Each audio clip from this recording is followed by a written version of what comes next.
Model Rail Scotland 2024 always likes to push the boundaries and discover new things. I don't think I've ever seen a layout like this before. It is a figure 8, am I right, Rob? A spiral. Spiral. To be correct. And I'm not even going to attempt to pronounce the name of the layout. The layout is Dduallt.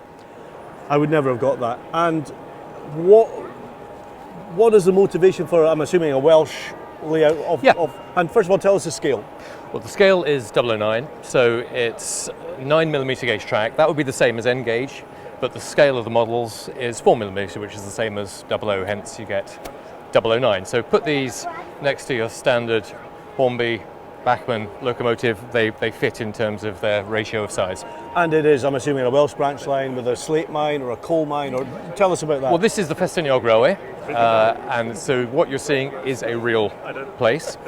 It's quite a story behind this. When the railway was being restored in the 1950s, a little beyond where the layout ends is a valley that was flooded for a hydroelectric scheme that completely covered the railway line.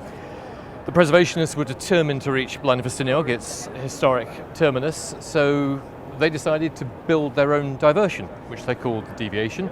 It needed to gain height to get past the lake, and so they decided to do what is quite common in mountainous areas in Switzerland. You'll see a lot of railway formations like this, a spiral. So they dug this out. It was done by volunteers. It took about 15 years. They would literally come for the weekend, live in a mess. This is a location, there's no road here to Dduallt. They could only come by train. They would stay for the weekend. They would literally build by hand with picks and shovels.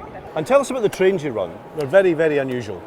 Well, yes, most of them are scratch built or kit built. There's a lot more coming on the market now. 009 is suddenly gaining in popularity with manufacturer support, but these are all hand built. The layout is over 30 years old, so it's a lot of rolling stock that's been built over a long period of time. So one carriage might take 6 months to build. Yeah, we have 100 of them, but that's because it's been 30 years' work.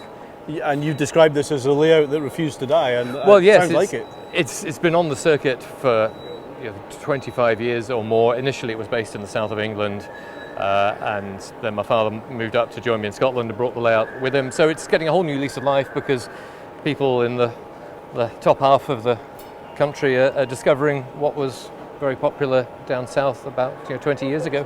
Rob, it's been in Glasgow before, 2006, so very pleased to bring it back for a second time at Model Rail Scotland. And it by no means feels out of place. It's absolutely exquisite. Rob, thanks very much indeed. Lots more from Model Rail Scotland 2024 yet to come.